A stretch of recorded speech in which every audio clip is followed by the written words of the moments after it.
نحمدہ ونصلی ونسلم علی رسولہ الکریم اما بعد فاعوذ باللہ من الشیطان الرجیم بسم اللہ الرحمن الرحیم۔ آج کا ہمارا یہ سیشن استقبال رمضان المبارک کے سلسلے میں انعقاد پذیر ہے۔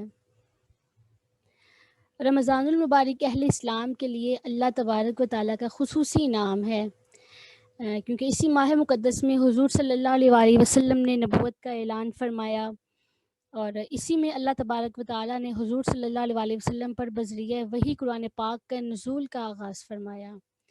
ان انعامات کے بعد ہجرت کے 18ویں مہینے شعبان المعظم 2 ہجری کو اللہ تبارک و تعالیٰ نے اہل ایمان پر روزے فرض کیے تاکہ ایمان والوں میں تقوی اور پرہیزگاری کا نور پیدا ہو، اور ان گنتی کے چند دنوں میں رحمت خداوندی ایمان والوں کو اپنی آغوش میں چھپا لیتی ہے، شیطان کو جکڑ دیا جاتا ہے، جنت اور آسمانوں کے دروازے کھول دیے جاتے ہیں۔ حضرت سیدنا انس رضی اللہ تعالیٰ عنہ سے روایت ہے، آپ فرماتے ہیں کہ حضور نبی کریم رؤوف الرحیم صلی اللہ علیہ وآلہ وسلم نے ارشاد رمضان المبارک کے آنے سے پہلے صحابہ کرام کی جماعت سے فرمایا کرتے تھے، ماذا تستقبلون، تم کس کا استقبال کر رہے ہو؟ ماذا یستقبلکم، اور کون تمہارا استقبال کر رہا ہے؟ تو حضرت سیدنا عمر رضی اللہ تعالیٰ عنہ نے عرض کیا، میرے ماں باپ آپ پر قربان ہو یا رسول اللہ صلی اللہ علیہ وسلم، کوئی اللہ کا پیغام آنے والا ہوگا یا پھر دین کے دشمنوں سے کوئی معرکہ درپیش ہوگا؟ تو حضور صلی اللہ علیہ وآلہ وسلم نے ارشاد فرمایا، ایسی کوئی بات نہیں، ولیکن شہر رمضان یغفر اللہ تعالی فی اول لیلۃ لکل اہل ہذہ القبلہ، کہ تم ماہ رمضان کا استقبال کر رہے ہو جس کی پہلی ہی رات میں اللہ تبارک و تعالی تمام اہل قبلہ کی مغفرت فرما دیتا ہے۔ تو نبی اکرم صلی اللہ علیہ وآلہ وسلم ماہ رمضان المبارک کی آمد پر ایک خطبہ ارشاد فرمایا کرتے تھے، تو اس سنت کو پوری کرنے کے لیے پہلے وہ خطبہ میں آپ کو پڑھ کر سناتی ہوں، اور اس کے بعد پھر ہم اس کی وضاحت اور ماہ رمضان المبارک کی فضیلت کی طرف چلیں گے، اور کیسے ہم نے اس کو گزارنا ہے، کیسے ہم نے اس میں محنت کرنی ہے، اس پر ہم بات کریں گے۔ حضرت سلمان فارسی رضی اللہ تعالیٰ عنہ اس حدیث مبارکہ کے راوی ہیں۔ آپ فرماتے ہیں کہ نبی اکرم صلی اللہ علیہ وآلہ وسلم ہمیں شعبان المعظم کے آخری دن واز فرمایا کرتے تھے، اور آپ فرمایا کرتے تھے، یا ایھا الناس انہ قد اضلکم شہر عظیم شہر مبارک فیہ لیلۃ خیر من الف شہر فرض اللہ صیامہ وجعل قیام لیلہ تطوعا فمن تطوع فیہ بخصلۃ من الخیر کانا کمن ادا فریدۃ فما سواہ ومن ادا فیہ فریدۃ کانا کمن ادا 70 فریدۃ وہو شہر الصبر والصبر ثوابہ الجنہ وہو شہر المواسات وہو شہر یزاد رزق المؤمن فیہ من فطر صائما کان لہ عتق رقبۃ ومغفرۃ لذنوبہ۔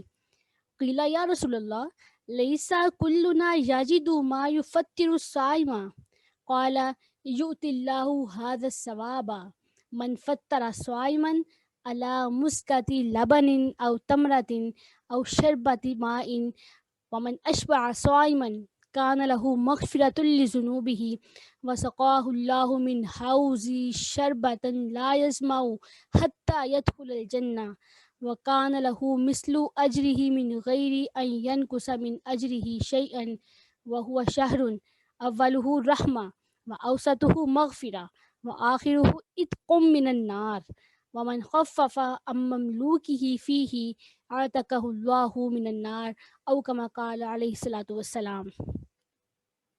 تو یہ خطبہ نبی اکرم صلی اللہ علیہ وآلہ وسلم رمضان المبارک کے آخری دن ارشاد فرمایا کرتے تھے۔ اس کا ترجمہ کچھ یوں ہے کہ نبی اکرم صلی اللہ علیہ وآلہ وسلم فرمایا کرتے تھے، اے لوگو، تم پر ایک عظیم مہینہ سایہ فگن ہونے والا ہے، یہ برکت والا مہینہ ہے، اس میں ایک ایسی رات ہے جو کہ 1000 مہینوں سے زیادہ بہتر ہے، اللہ نے اس کے روزے فرض کیے ہیں اور اس کا قیام ایک زائد عبادت ہے، تو جو اس میں کوئی نفل ادا کرے گا تو اس کو فرائض کے برابر ثواب ملے گا، اور جو فرض ادا کرے گا تو اس کو 70 فرائض کے مطابق ثواب دیا جائے گا۔ اور یہ صبر کا مہینہ ہے، اور صبر کا ثواب جنت ہے۔ یہ ہمدردی کا مہینہ ہے، اور یہ وہ مہینہ ہے جس میں بندہ مومن کا رزق بڑھا دیا جاتا ہے۔ تو جو کسی روزہ دار کو روزہ افطار کروائے گا تو اس کو جہنم سے آزادی دی جائے گی، اور اس کے گناہوں کی مغفرت دی جائے گی۔ تو صحابہ کرام نے عرض کی ہے، یا رسول اللہ صلی اللہ علیہ وسلم، ہم میں سے ہر کوئی اتنی استطاعت نہیں پاتا کہ کو پیٹ بھر کے کھانا کھلا دے۔ تو فرمایا کہ اللہ یہ ثواب ہر اس کو دے گا کہ جو کسی کو ایک گھونٹ دودھ پلائے، یا ایک کھجور دے، یا ایک گھونٹ پانی پلا دے، اور جو پیٹ بھر کے کھلائے گا تو اس کے لیے تمام گناہوں سے مغفرت ہے، اور اللہ اسے میرے حوض سے پلائے گا، اور ایسا پلائے گا کہ وہ تب تک پیاسا نہ ہوگا جب تک کہ جنت میں داخل نہ ہو جائے، اور اس کے لیے اتنا ہی اجر ہوگا جتنا اجر روزہ دار کے لیے ہوگا۔ اور یہ وہ مہینہ ہے جس کے اول میں رحمت ہے، جس کے درمیان میں مغفرت ہے، اور آخر میں جہنم سے آزادی ہے۔ اور جو اس مہینے میں اپنے مملوک سے آسانی کرے گا، اس کے کام میں تخفیف کرے گا، تو اللہ اسے جہنم سے آزادی عطا فرمائے گا۔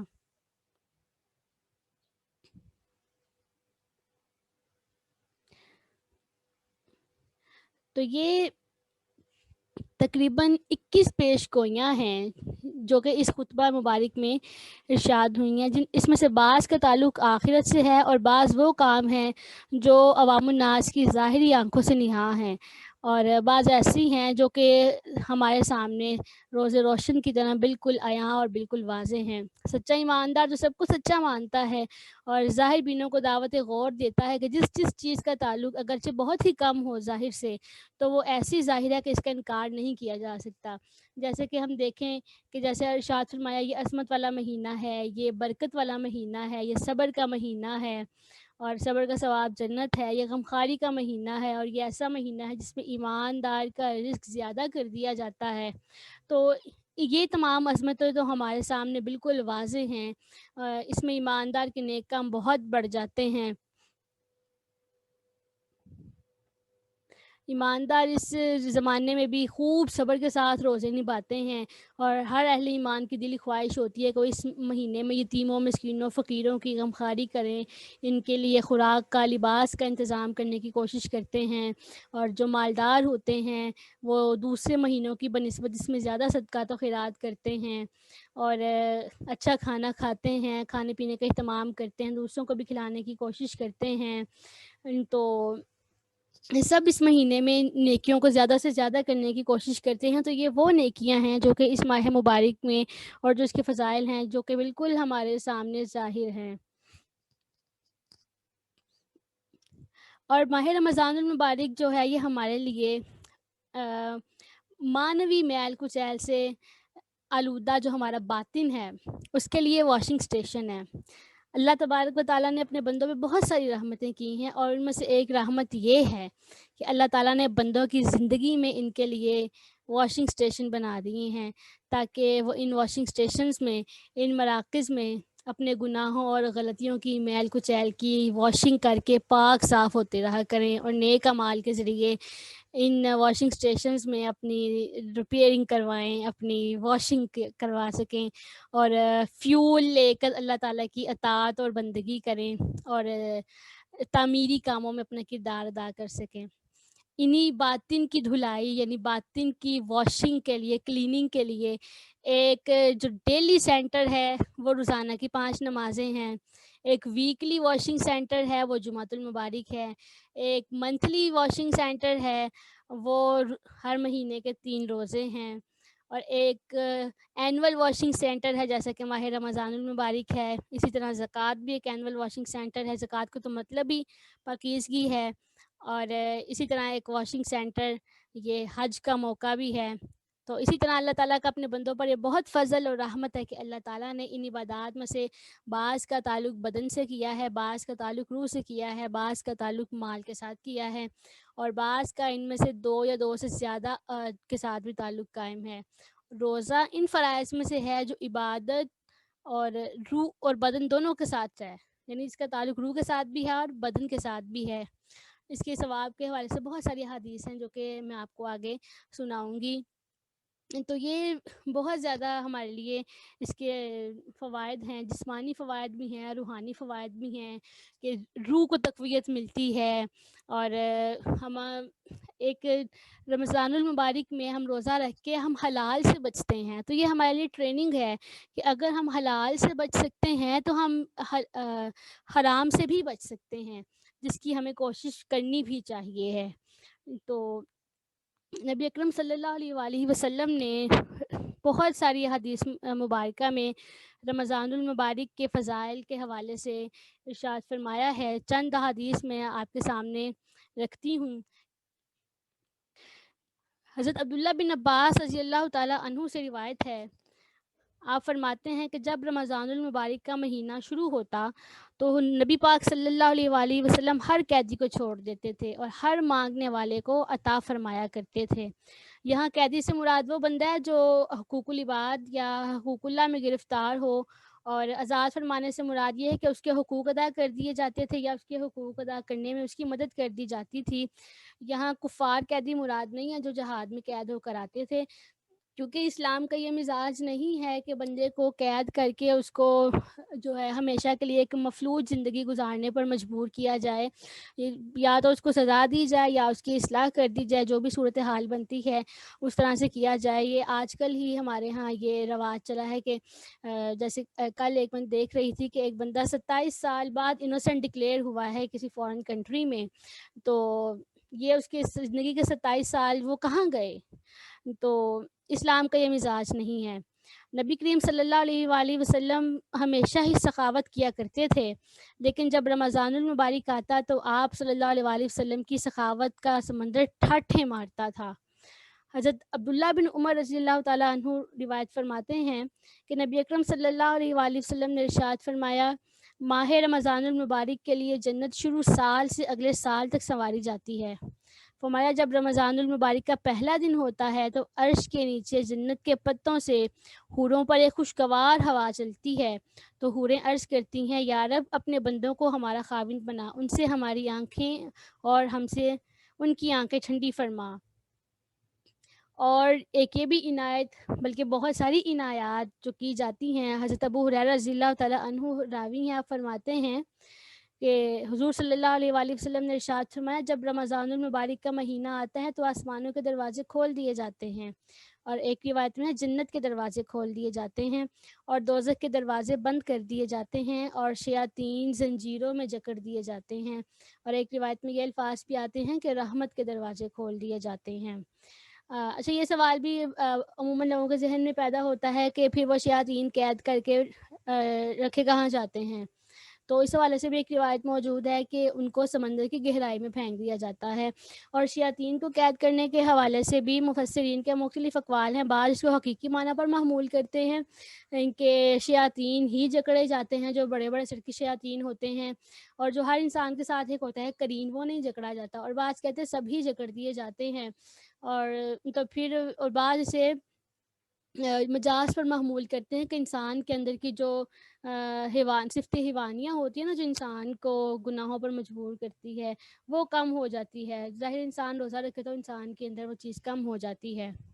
اور پھر ذہن میں لوگوں کا یہ بھی سوال آتا ہے کہ اچھا اگر شیطان قید ہے تو پھر ہم گناہ کیوں کرتے ہیں؟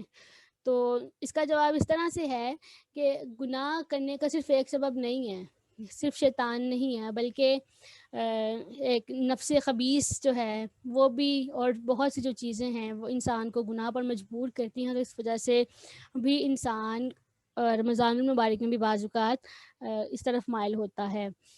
تو اس لیے ہمیں رمضان المبارک سے پہلے ہی اپنے نفس کی ٹریننگ کرنا شروع کر دینی چاہیے تاکہ ہم رمضان المبارک کو بہت اچھے انداز میں گزار سکیں. حضرت سہل بن سعد رضی اللہ تعالیٰ عنہ سے روایت ہے، آپ فرماتے ہیں کہ حضور صلی اللہ علیہ وآلہ وسلم نے فرمایا، جنت میں 8 دروازے ہیں، ایک دروازے کا نام الریان ہے، جس میں سے صرف روزہ دار داخل ہوں گے. ریان کا مطلب ہوتا ہے تر و تازگی، سیرابی، سبزی۔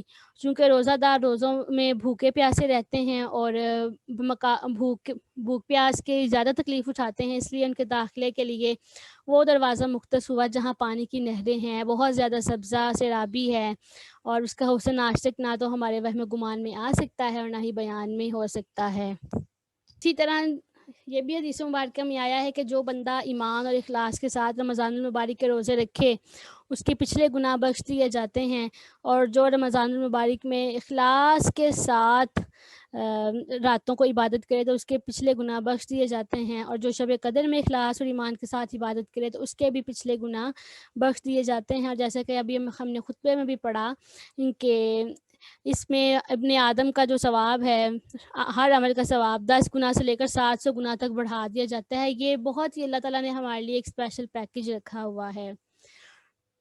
اچھا، اس کے بعد رمضان المبارک میں جس چیز کا ہمیں خیال رکھنا چاہیے وہ ہے سحری۔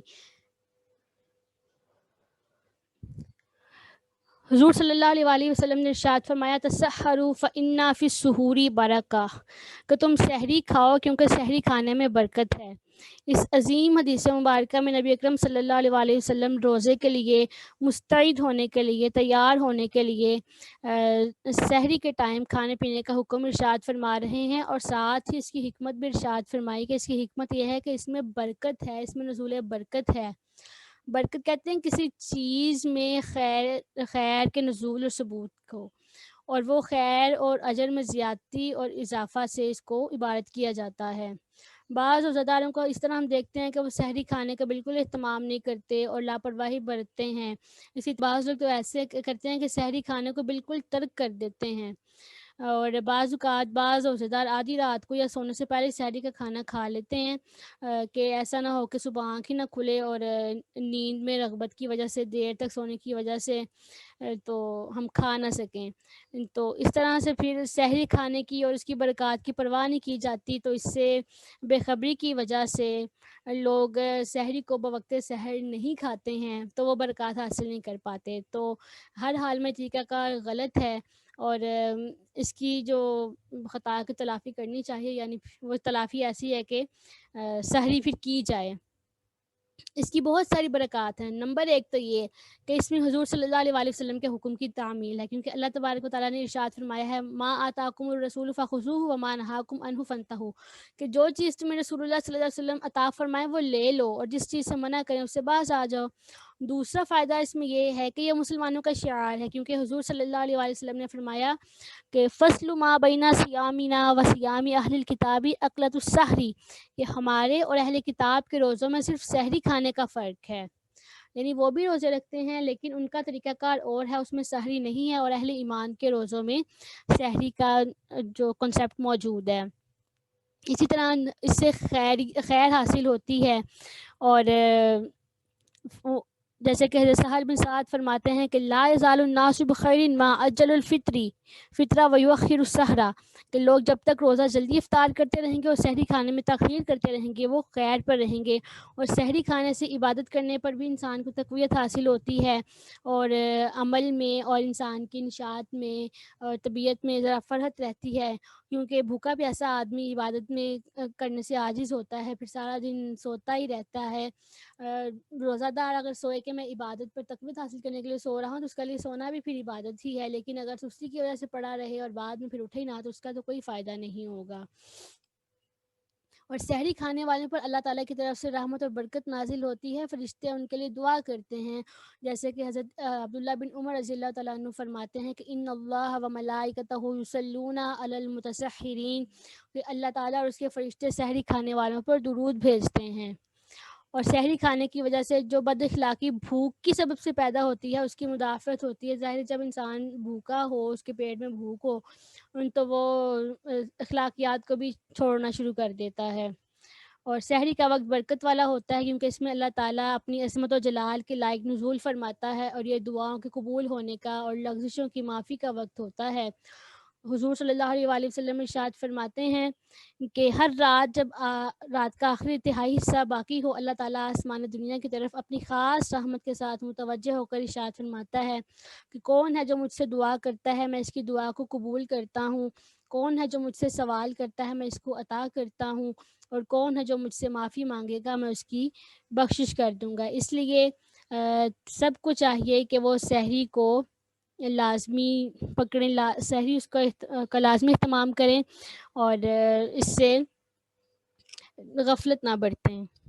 اس کے بعد افطاری کا بھی اہتمام کرنا چاہیے، کرنی بھی چاہیے اور دوسروں کو بھی کروانی چاہیے۔ جیسے کہ میں نے ابھی ایک حدیث مبارکہ سنائی کہ نبی اکرم صلی اللہ علیہ وسلم نے ارشاد فرمایا کہ لوگ بھلائی میں رہیں گے جب تک افطاری جلدی کرتے رہیں گے۔ عمر بن خطاب رضی اللہ تعالیٰ عنہ سے روایت فرماتے ہیں کہ حضور صلی اللہ علیہ وسلم نے ارشاد فرمایا جب رات ادھر سے آ جائے اور دن ادھر چلا جائے اور سورج غروب ہو جائے تو افطار کر لیا جائے۔ تو یہاں جو جلدی کا لفظ ہے اس کا ہرگز یہ مراد نہیں ہے کہ آپ روزہ افطار نماز مغرب سے یا افطاری کے وقت سے 5 منٹ پہلے افطاری کر لیں، اس کا یہ مراد نہیں ہے، بلکہ یہ کہ جب تو نیت بہت ضروری چیز ہے کہ انسان کو نیت پر بھی ثواب مل جاتا ہے، چاہے ابھی وہ عمل کرے بھی یا نہ کرے۔ تو اس لیے پہلے نیت کرنی ہے کہ ہم نے رمضان المبارک میں کیا کیا نیک کام سر انجام دینے ہیں، اور بلکہ ایسا کر لیا جائے کہ اس کو اپنی نیت کو لکھ لیا جائے۔ یہ نیت، پلاننگ، ٹارگٹ سیٹنگ، یہ تینوں چیزیں اسی طرح ہی ہیں کہ اس کو لکھ لیا جائے ایک پیج پر۔ آپ اسے آج لکھ لیں، کل رمضان المبارک سٹارٹ ہو رہا ہے، آپ لکھ لیں کہ آپ نے رمضان المبارک میں کون کون سی عبادات کرنی ہے اور کس کو کتنا کتنا آپ نے ٹائم دینا ہے، اور آپ نے کون کون سے اور کام کرنے ہیں۔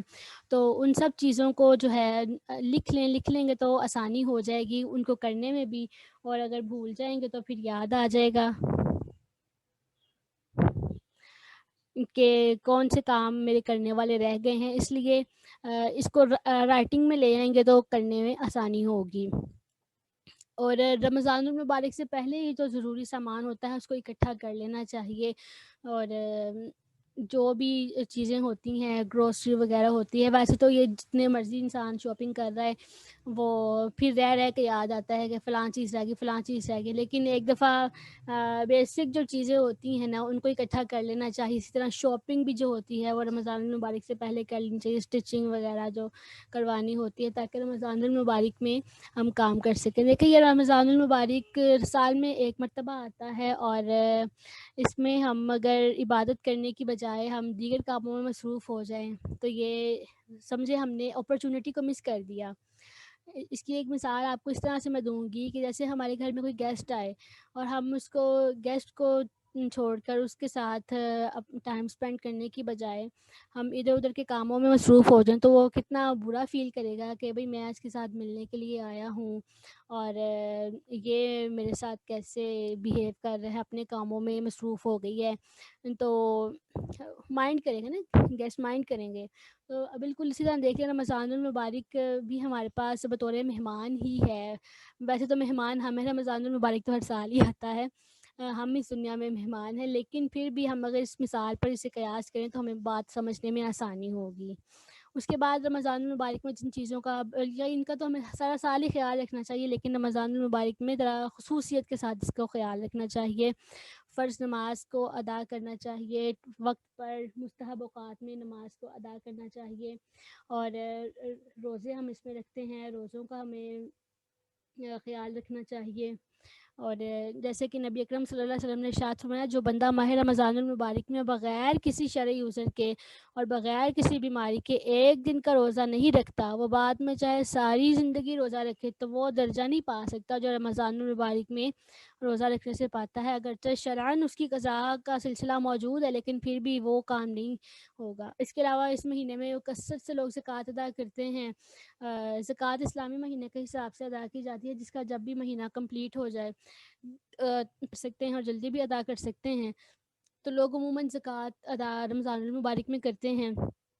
تو اس کا بھی خیال رکھنا چاہیے. فطرانہ ادا کرنا چاہیے اور فدیہ اپنے روزوں کا ادا کرنا چاہیے. اگر کسی کے روزے میں کوتاہی ہو گئی ہے تو جسے کفارہ بھی ملتا ہے تو وہ بھی ادا کرنا چاہیے. حقوق العباد ادا کرنے چاہیے کیونکہ حقوق العباد بھی بعض جگہ پر فرض کے درجے میں آتے ہیں. توبہ کرنی چاہیے, اللہ تعالیٰ سے اپنے گناہوں کی معافی مانگنی چاہیے, اپنا محاسبہ کرنا چاہیے, اپنا تزکیہ نفس کرنے کی کوشش کرنی چاہیے اور ترک گناہ کرنا چاہیے. انٹرنیٹ پر سوشل میڈیا پر کم ٹائم اسپینڈ کرنا چاہیے کیونکہ ہمارے ہاں عموماً آپ لوگ یہ بات کثرت سے نوٹس کریں گے کہ جب سے ہم لوگوں نے واٹس ایپ کو, فیس بک کو کثرت سے استعمال کرنا شروع کیا ہے تو کوئی مقدس رات بھی آتی ہے تو ہم بجائے عبادت کرنے کے ہم اسٹیٹس لگانے پر مصروف ہوتے ہیں. تو اس چیز کو بھی کم کرنا چاہیے. ہم اسٹیٹس پہ دعائیں لگا رہے ہوتے ہیں, مصلی پہ بیٹھ کے ہم دعائیں نہیں مانگ رہے ہوتے. جیسے ہم نے یہ ازیوم کر لیے شاید اللہ تعالیٰ کا بھی کوئی واٹس ایپ اکاؤنٹ ہے تو اللہ تعالیٰ ہمارے دلوں کے ساتھ کنیکٹیڈ ہے. تو اللہ تعالیٰ کے ساتھ ہمیں اس طرح سے کنیکٹ ہونا ہے. ہمیں ان چیزوں کو کم کر کے تو ہمیں عبادت کی طرف آنا چاہیے. لوگ اعتکاف میں بھی بیٹھتے ہیں تو اعتکاف میں بھی ان چیزوں کو, اعتکاف ہے دنیا سے الگ ہونا ہے تو اس میں بھی ایک گلوبل ولیج سے کنیکٹ ہو کر تو اعتکاف کر رہے ہیں. تو اس میں بھی بہت محدود استعمال کرنا چاہیے اور اسی طرح رمضان المبارک میں بھی بہت محدود اس کا استعمال ہمیں کرنا چاہیے.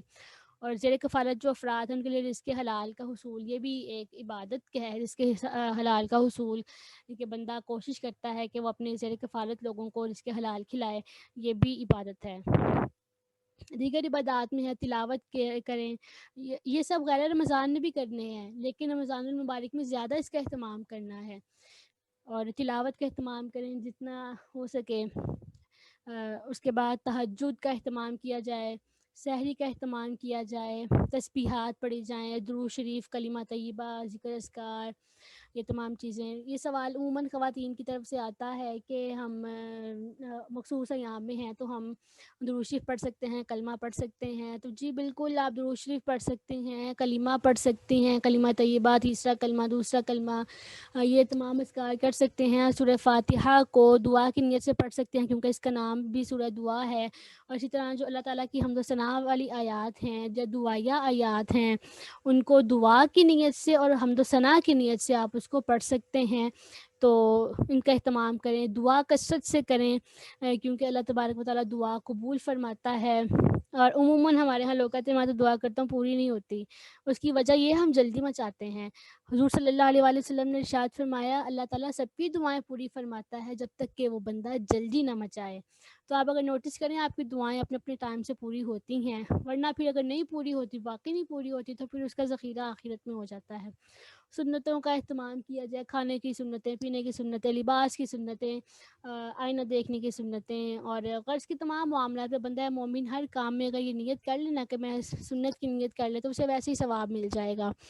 اس طرح نماز تراویح کا اہتمام کرنا چاہیے, کوشش کریں, خواتین کو بھی کرنا چاہیے, کوشش کریں پڑھنے کی. اور کیونکہ یہ سال میں ایک دفعہ ہی تو 30 دن آتے ہیں, گنتی کے چند دن ہوتے ہیں, یامن معدودات ہیں, یہ گنتی کے چند دن ہیں. تو یہی اگر تھکن ہونے لگے, کسی معاملے سے اکتاہٹ ہونے لگے, تو یہی سوچ لیں کہ گنتی کے چند دن ہیں, گنتی کے چند دن کا پیکیج ہی ہمارے پاس آیا ہوا ہے. تو ان چیزوں کا خیال رکھنا چاہیے. اس کے بعد تربیت کا ہمیں اہتمام کرنا چاہیے, اپنا بھی اور اپنے گھر والوں کا بھی.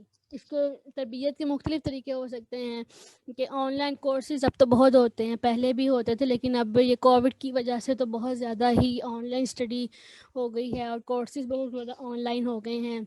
تو آن لائن کورسز کیے جائیں اور مسائل شرعیہ سیکھے جائیں, جیسے کہ ہم بھی درس قرآن میں آپ کے ساتھ رہیں گے 30 دن, تو مسائل شرعیہ سیکھے جائیں. تو جتنی ہمت ہو سکے قرآن پاک کو حفظ کرنے کی کوشش کریں. جو قرآن پاک کا 30واں پارہ ہے اس میں مختصر صورتیں ہوتی ہیں، اس کو حفظ کر لیں۔ سورہ یاسین کا شوق رکھتے ہیں بعض اوقات لوگ، سورہ ملک کا، تو جتنی کوشش ہو سکے اس کو حفظ بھی کریں اور اس کو پھر نماز میں پڑھیں بھی تاکہ وہ یاد بھی رہے۔ تلفظ درست کرنے کی کوشش کریں، اور تجوید کی جو کلاسز ہیں وہ آپ لیں۔ یہ رمضان المبارک کے لیے بھی ہے اور غیر رمضان کے لیے بھی میں دوبارہ بتا دوں۔ اس کے علاوہ اس کو اگر آپ آن لائن بھی دیکھنا چاہتے ہیں تو اس کے لیے بھی آپ ہم سے رابطہ کر سکتے ہیں، اس میں بھی انشاءاللہ آپ کی رہنمائی کر دی جائے گی۔ اور عقائد کی درستگی کے حوالے سے کوشش کی جائے، لٹریچر پڑھا جائے یا علماء کے بیانات سنے جائیں، دینی کتب پڑھی جائیں، تو اس حوالے سے تربیت کا اہتمام کیا جائے۔ اور جہاں آپ نے سوشل میڈیا دیکھنا تو وہاں پر آپ فیس بک پر نگینا ٹی وی کو لازمی سرچ کریں، یہاں پر آپ کو علماء کے عقائد کی درستگی کے حوالے سے بیانات کثرت سے ملیں گے، اور سحری اور افطاری کے حوالے میں بھی اس کے پروگرامز ہوا کرتے ہیں، تو آپ اس کو لازمی دیکھیے گا، آپ کو انشاءاللہ بہت فائدہ ہوگا۔ دیگر عبادات میں نوافل آ جاتے ہیں، اشراق، چاشت، اوابین۔ اشراق اور چاشت تو یہ سورج کے طلوع ہونے کے بعد ہی ادا کی جاتی ہے، اور اوابین نماز مغرب کے بعد 6 نفل ہوتے ہیں۔ اسی طرح اذان کو سنیں خاموشی سے، اس کا جواب دیں، اذان کے بعد کی دعا پڑھیں، نماز کے بعد کچھ جو مسنون اذکار ہوتے ہیں، آیت الکرسی ہوتی ہے، تسبیح فاطمہ ہے، ہر نماز کا انتظار کیا جائے، یعنی جب نماز کا وقت ہونے والا ہو تو اس سے پہلے ہی وضو کر کے تو نماز کا انتظار کریں، اور مغرب سے پہلے 15 منٹ پہلے سے لے کر اذان تک کثرت سے دعائیں کریں اور استغفار کریں، کیونکہ آپ جانتے ہیں حدیث مبارکہ نبی اکرم صلی اللہ علیہ وسلم نے ارشاد فرمایا کہ روزہ دار کے لیے 2 خوشیاں ہیں، ایک تو وہ جب اسے افطار کے وقت اسے ملتی ہے، اور ایک اسے جب وہ اسے اللہ تعالیٰ دیدار اپنا کروائے گا، تو یہ وقت قبولیت کا ہوتا ہے، اس میں اپنے لیے بھی دعا کریں اور تمام امت مسلمہ کے لیے بھی دعا کریں۔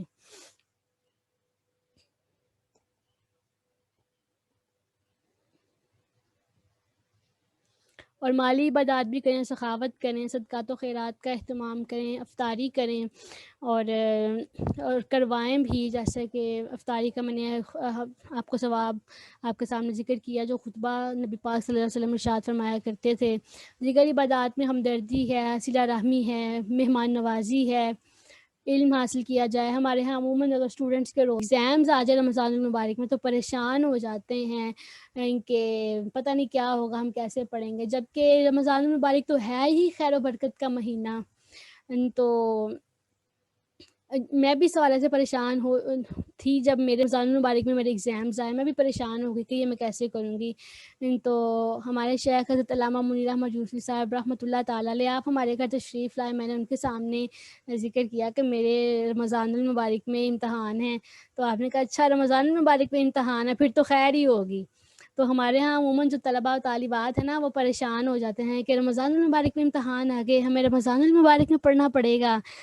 تو رمضان المبارک تو ہے ہی سراپا خیر، تو انشاءاللہ آپ محنت کریں، خیر ہی خیر ہوگی۔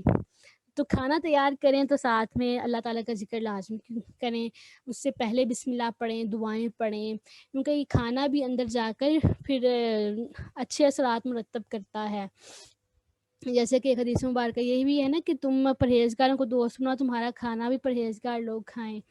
ایک واقعہ ذکر کیا جاتا ہے ایک زاہد کا، کہ وہ بہت زیادہ پرہیزگار تھے، تو انہوں نے اپنی بیوی سے کہا دیکھو میں کتنا متقی پرہیزگار ہوں، اپنی بیوی کو ڈیگریڈ کیا، تو انہوں نے پھر 2 دن بعد ان کو محسوس ہوا کہ ان کے اندر وہ کیفیت نہیں ہے جو روحانی کیفیت ہوتی ہے، تو انہوں نے اپنی بیوی سے ذکر کیا، تو ان کی بیوی نے کہا یہ جو آپ پرہیزگاری کہتے تھے نا میرے میں ہے، تو اس کی وجہ یہ تھی کہ میں جب آپ کے لیے کھانا پکاتی تھی، آٹا گوندتی تھی، تو میں باوضو ہو کر اور درود شریف پڑھ کے ذکر اذکار کر کے میں آپ کے لیے کھانا پکایا کرتی تھی، تو اس کی وجہ سے آپ کے اندر روحانیت تھی، جو میں نے 2 دن آپ کو کھانا دیا ہے نا میں نے بغیر وضو کے یہ پکایا ہے۔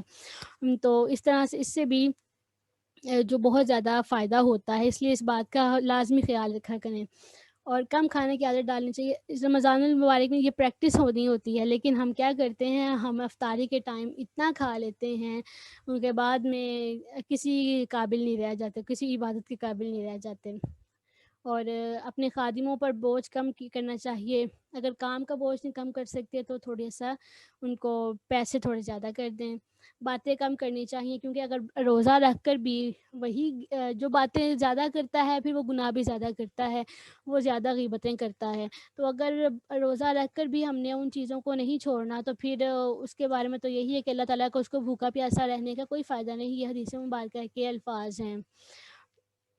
اور آرام بھی کریں، نیند بھی کریں، اور مسنون دعاؤں کا اہتمام کریں جو حدیث میں آئی ہیں، اور مسنون طریقوں سے اپنائیں، سنتیں اپنائیں، حسن معاشرت اپنائیں، بری عادات سے جان چھڑائیں. بلکہ آپ سوچیں، اپنا محاسبہ کریں اور سوچیں کہ میرے میں کون سی بری عادت ہے، اور اس کے لیے مشق کریں اور اس رمضان المبارک میں اس بری عادت کو چھوڑ دیں.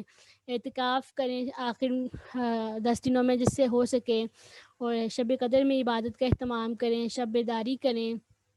ویسے ہم شب بیداری رمضان المبارک میں کر ہی لیتے ہیں، وہ سوتا کوئی بھی نہیں، بہت کم لوگ سوتے ہیں، لیکن اس کے باوجود عبادت نہیں کرتے. تو اس شب بیداری کو عبادت کر کے کارآمد بنایا. اور اوپر اور ہمارے جو گزشتہ روزے ہیں ان کی قضا بھی کرنی ہمارے لیے ضروری ہے. تو اس لیے ان کا بھی حساب لگائیں اور ارادہ کریں کہ انشاءاللہ العزیز میں اس رمضان المبارک کے بعد روزوں کی قضا لازمی کروں گا. اور جو درس قرآن کریم کے حوالے سے آپ کو بتایا ہے، یہ انشاءاللہ العزیز فجر کے بعد 5 بجے ہوگا اور ظہر کے بعد 2 بجے ہوا کرے گا. میں کچھ مسائل جو اہم ہے رمضان المبارک کے حوالے سے وہ آپ کے سامنے رکھ دیتی ہوں، تاکہ وہ آپ کے لیے سمجھنے میں اور روزہ رکھنے میں آسانی ہو. اچھا، بعض کا جو خواتین پریگننٹ ہیں یا جو فیڈ کرواتی ہیں وہ کہتے ہیں کہ ہم روزوں کا فدیہ دے دیں. تو دیکھیں، فدیہ صرف وہ دے سکتا ہے جو کہ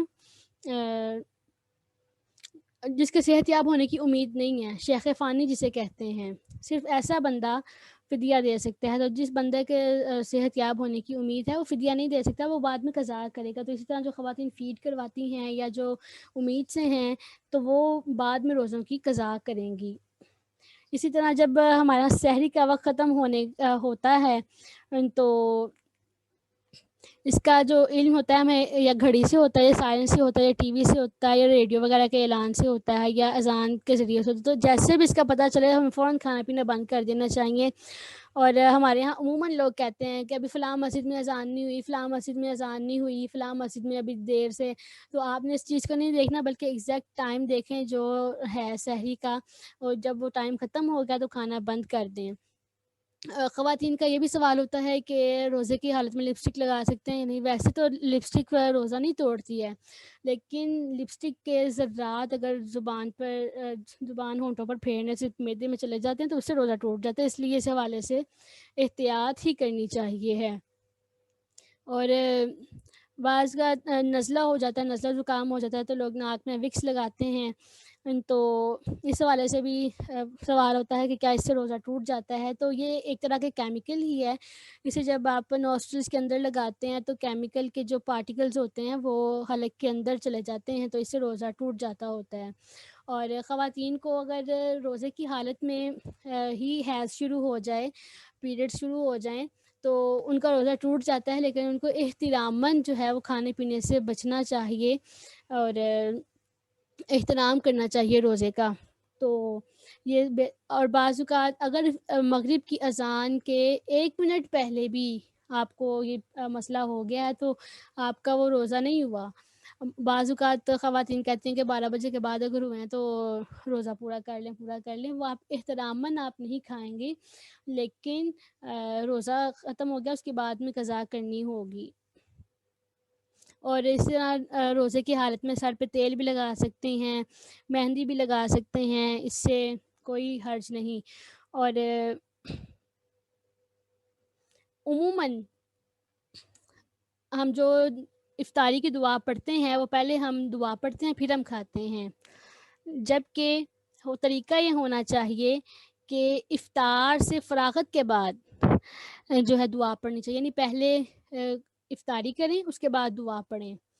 تو یہ چند مسائل ہیں جو کہ ضروری تھے میں آپ کے سامنے میں نے رکھے ہیں۔ درس قرآن میں بھی آپ سب کی اسی طرح بھرپور شرکت کی ہم توقع کرتے ہیں۔ آپ سب لوگ تشریف لائیے گا، وقت نکالیے گا، شیڈول بتا دیا ہے آپ کو، تو آپ اس حساب سے اپنی جو مصروفیات کو ڈیزائن کر لیں، کیونکہ کام تو انسان کے کبھی بھی ختم نہیں ہوتے ہیں، مصروفیات تو کبھی بھی ختم نہیں ہوتی ہیں۔